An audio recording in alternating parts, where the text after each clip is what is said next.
Oi, gente, boa tarde, tudo bem? Como vocês estão? Eu estou aqui trabalhando bastante, graças a Deus, só que em casa. Eu já falei um pouquinho sobre uma doença que eu descobri em 2023, que é a neurofibromatose.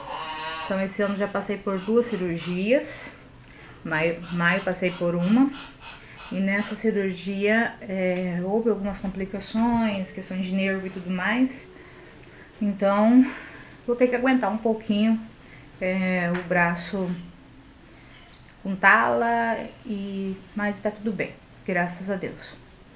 Eu vim falar hoje um pouquinho, gente, a respeito de uma religião que eu aprendi a respeitar, amar e frequentar. Eu, enquanto pessoa, eu nunca fui adepta a nenhum tipo de religião. Na verdade, sempre que eu ia, me dava muito sono. Me incomodava muito a questão de ficar falando, porque mesmo eu sendo uma professora de história, o meu aprendizado ele é com a leitura. Eu sou muito visual. E quando eu ia, aquela falação acabava me entediando. E os anos foram passando. Em 2017, eu tive uma doença. Vocês não ligam que são meus gansos que hoje amanheceram meio louco, tá? 2017 eu tive uma doença que ficou na dúvida do que seria. Nunca foi descoberta. Uma doença no fígado.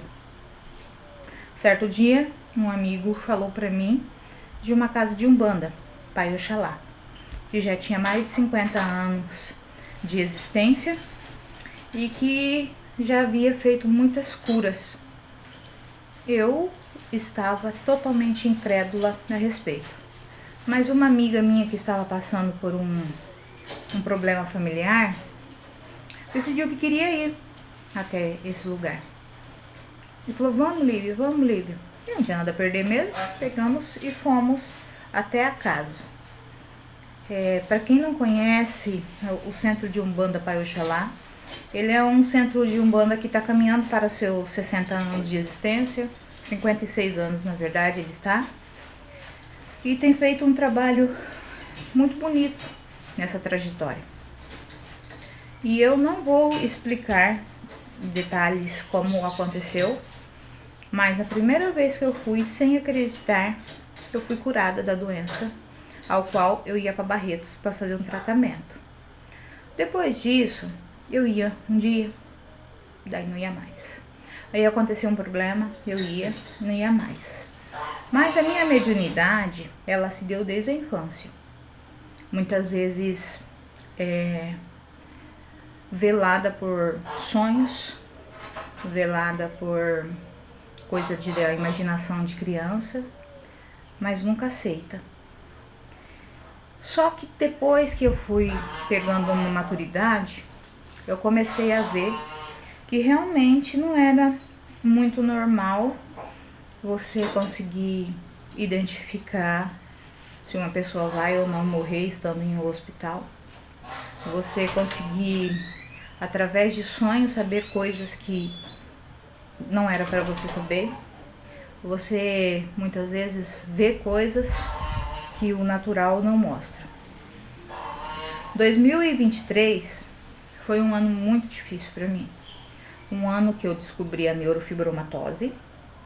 Um ano que meu sono sumiu de vez. Então foi um ano muito complexo.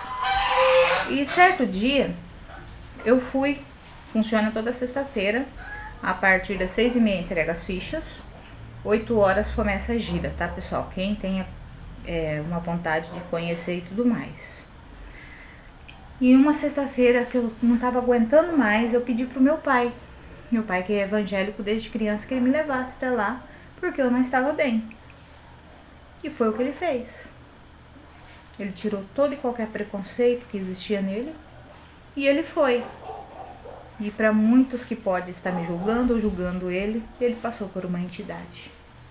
E ele viu que ali não é uma casa de demônios. E ele viu que ali não é um lugar para fazer trabalhos, maldições para a vida de ninguém. que ali nós estamos em um hospital de cura, cura tanto física quanto espiritual. E era uma gira de esquerda, que é Exu e Pombagira, e eu passei por um Exu. Ele, ao me questionar o que eu desejava, eu falei para ele que eu andava muito doente, que vinha acontecendo uma série de coisas, e eu pedi para ele para que ele abrisse meus caminhos. E a resposta dele foi uma coisa que hoje eu me faço todos os dias e faço para todas as pessoas. Ele falou assim: você vem aqui me pedir para abrir caminhos, mas há quantos dias, há quanto tempo você não faz uma oração a Deus? Você não faz uma oração a Deus e você vem me pedir que abra os caminhos? Nossa, aquilo ali foi um tapa na minha cara. Porque eu nem lembrava quando eu fazia uma oração e nem nada. A partir desse dia, eu fiz 2 promessas para mim mesmo. Nunca mais dormir sem fazer uma oração e não deitada. Porque quando a gente faz uma oração deitada, dali a pouco você pega no sono e daí esquece. Eu ajoelho e vou ali conversar com Deus. Tem dias que nosso coração não tá bom, nossa saúde menos ainda, eu faço que seja um Pai Nosso. E a partir daí, a minha mediunidade ela foi aumentando cada vez mais. Porque conforme você trabalha, a sua experiência de vida ela vai aumentando. Você vai trabalhando, você vai aprendendo. E isso, não estou falando só de mediunidade, é na vida também. Você é um construtor. Quando você entra, você não sabe muito bem o que você está fazendo. Com o tempo você vai melhorando, com o tempo você vai aprendendo. Você é um músico, a mesma coisa. Você é um pedreiro, a mesma coisa. E com a espiritualidade não é diferente. Então, o que eu descobri nisso? Eu descobri que eu sou uma médium universal. Ah, Lívia, o que é uma médium universal? Eu sou uma médium de incorporação. Ou seja, eu sou uma médium que, apesar de ter uma linhagem ao qual vai trabalhar comigo, eu posso incorporar qualquer entidade. Lívia, você fica feliz com isso? Não, gente. Lívia, você buscou isso? Não. Isso não é uma coisa que a gente busca nem nada. Todo mundo tem um lado espiritual, alguns mais evoluídos, outros nem tanto. Mas se eu tivesse uma opção, eu não carregaria. Não é um fardo para mim. Mas às vezes é difícil a gente lidar com certas situações. É muito difícil você estar mal, mas você ter que ajudar alguém que está pior que você. E eu vou dar um exemplo de um médium da casa onde eu frequento, que é o Pai Oxalá. Esse moço, ele jovem, casado, e a esposa teve uma morte súbita. Ele, no desespero dele, enterrou a esposa e foi pro centro para trabalhar. Porque assim como nós estamos sempre perecendo, sempre sofrendo, tem pessoas que precisam de nós. Tem pessoas que estão pior que nós. Então, que nós esqueçamos os nossos problemas, mas a nossa missão é trabalhar. Ontem uma pessoa muito especial falou uma coisa pra mim que eu ri. Mas não de sarcasmo. Eu ri porque eu gosto muito e eu percebi que tinha um carinho mesmo diante do desconhecimento. Ele me disse que ele fica mal quando vê as pessoas me procurando por causa da minha espiritualidade. E eu vou ser muito sincera com vocês porque eu não tenho nada a esconder e a minha vida pessoal diz respeito a mim, mas eu estou abrindo esse leque para que outras pessoas também esqueçam um pouquinho do que os outros vão pensar, que isso não coloca um arroz no meu prato nem no seu. Eu descobri que O meu Exu de frente é um malandro. Minha incorporação de Exu é com o seu Zé Pilintra, que é a minha entidade de frente. E também o Exu Sete Caveira. E o mais interessante, ambos são médicos. Ambos trabalham com a medicina. E quando a gente fala de Exu, a gente pensa logo de maldade, de destruição e tudo mais. Eu vou voltar um pouquinho lá no começo, quando eu citei a minha faculdade. Quando nós entramos na faculdade, logo na primeira aula nós tivemos uma aula sobre religiões de matriz africana, que hoje é uma obrigatoriedade das faculdades de licenciatura. Nós participamos de um teatro. O pessoal veio de Minas Gerais para ministrar um teatro chamado Exu Boca do Universo. Um pouquinho meu celular tá tocando aqui, gente. Exu Boca do Universo.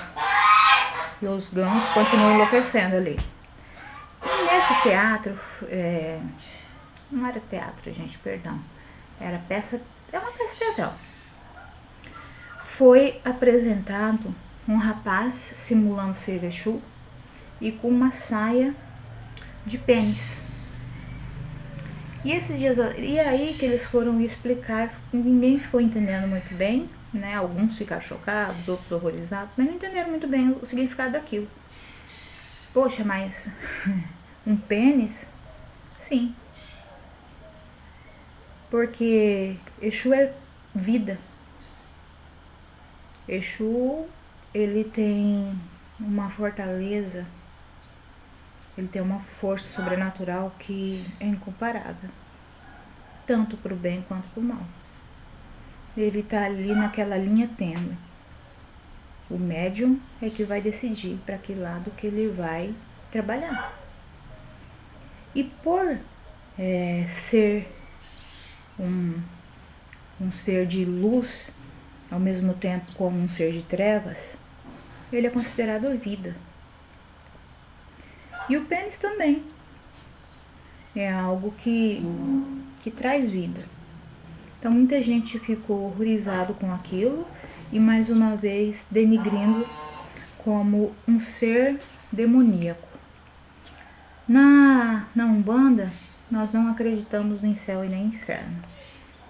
Na Umbanda, nós acreditamos na lei do retorno. Na Umbanda, nós acreditamos que quando você faz uma oração para a pessoa, você já está sendo caridoso. Porque o nosso propósito na Umbanda é a caridade. E a maior caridade que existe é o amor ao próximo. Coisas que nós estamos deixando de ver na maioria das religiões. Na Umbanda, ninguém vai te pedir um centavo. Na Umbanda, médium nenhum, na casa que eu frequento, vai te pedir R$1 para nada. Não vai fazer trabalho de jeito nenhum. Quando você chega, o pai da casa, pai Otávio, logo fala que se você está ali buscando destruir a vida de alguém, buscando fazer mal para uma outra pessoa, buscando algo que não seja voltado para o bem, você está na casa errada. E é nesse sentido que eu trabalho também, porque eu, sem querer, acabo atraindo pessoas que estão precisando para mim. E eu agradeço muito a Deus por ser uma médium inconsciente. Então a entidade vai conversar com você e nada daquilo eu vou ficar sabendo. É fácil, Lívia? Não. Não é fácil, porque geralmente quando a entidade vem para conversar com as pessoas muitas vezes confundem a Lívia pessoa com a entidade que conversou com ela. Uma outra coisa que eu acho muito interessante é que as pessoas têm a visão que o quê? O que é uma incorporação? O espírito vai vir e vai tomar conta, entrar dentro do meu corpo. Gente, Deus nos fez com o corpo fechado. Nada nem ninguém vai entrar dentro de mim. é a vibração. A entidade vai chegar perto de você. A vibração dela vai fazer com que ela domine o seu corpo, sua fala para algum tratamento, assim como uma magia negra, independente.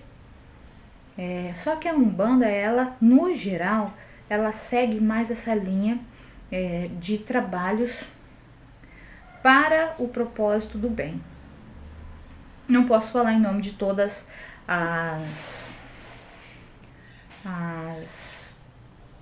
casas, os terreiros, porque cada um trabalha de uma forma. No Centro Pai Oxalá, as entidades não podem nem beber. Os batuques são na hora da incorporação. Depois, apenas se usa a bebida, no caso a pinga, para limpar as pessoas. Ah, Lívia, mas como você se sente?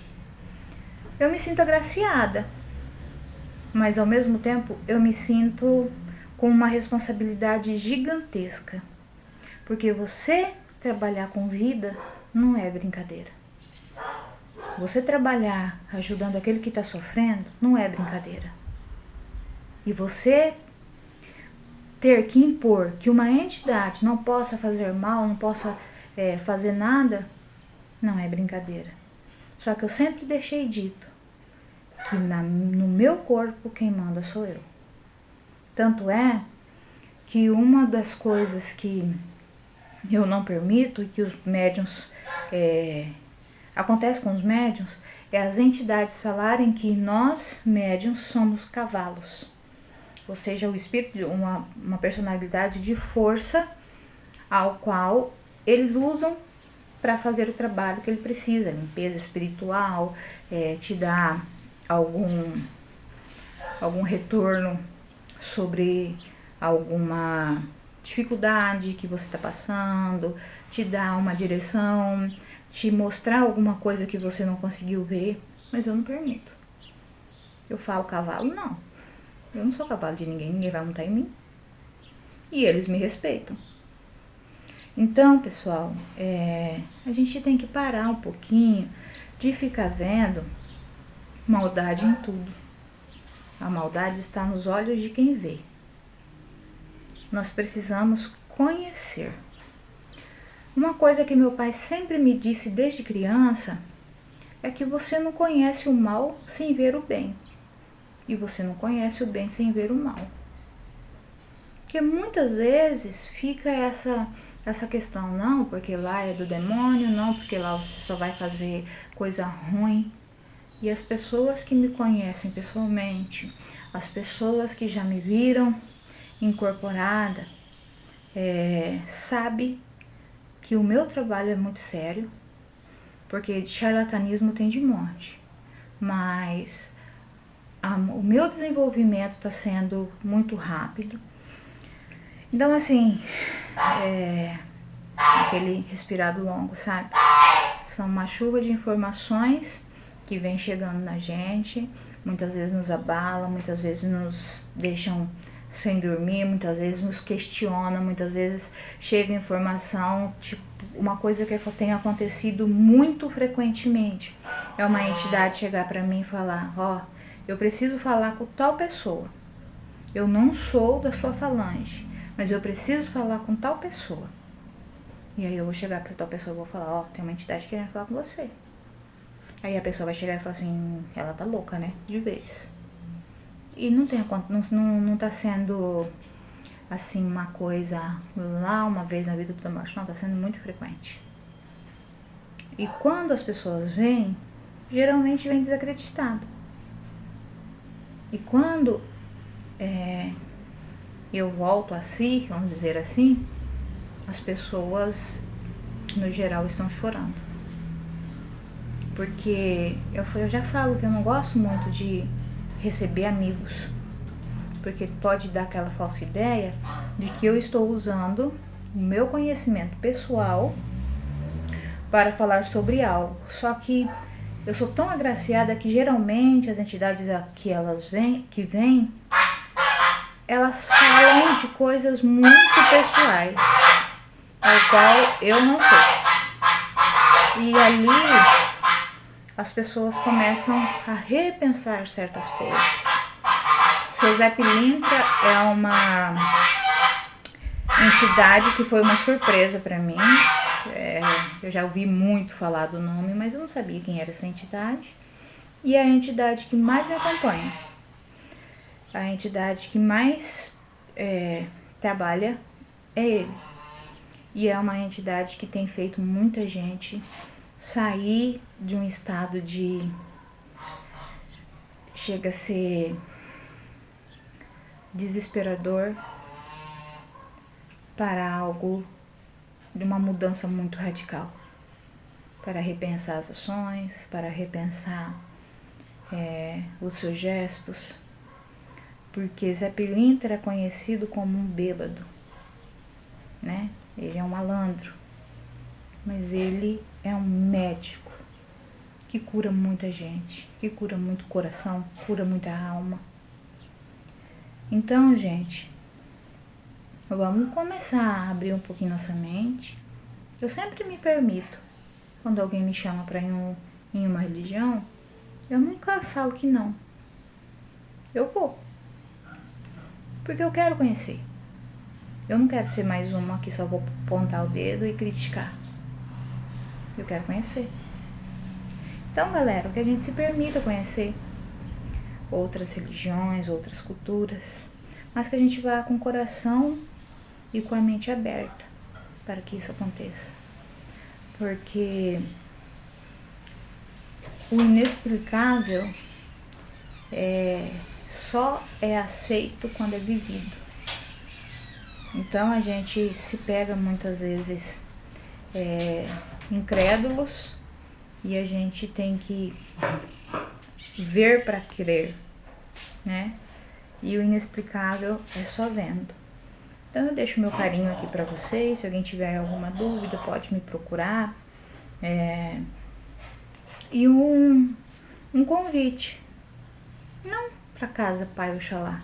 Se quiserem ir lá, é um lugar que vocês vão ser muito bem recebidos, mas um convite para que vocês vivam a sua vida espiritual de uma forma melhor.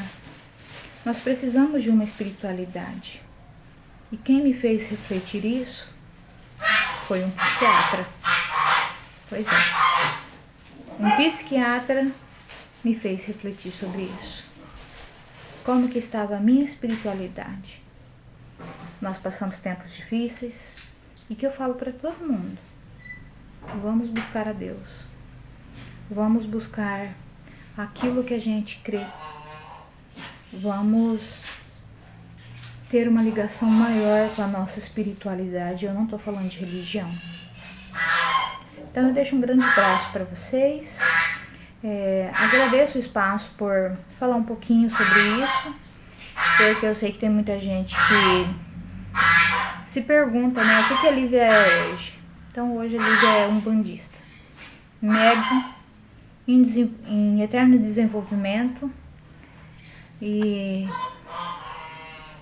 pedindo a Deus força para eu sempre estar fazendo um trabalho que o agrade e que seja positivo para as pessoas.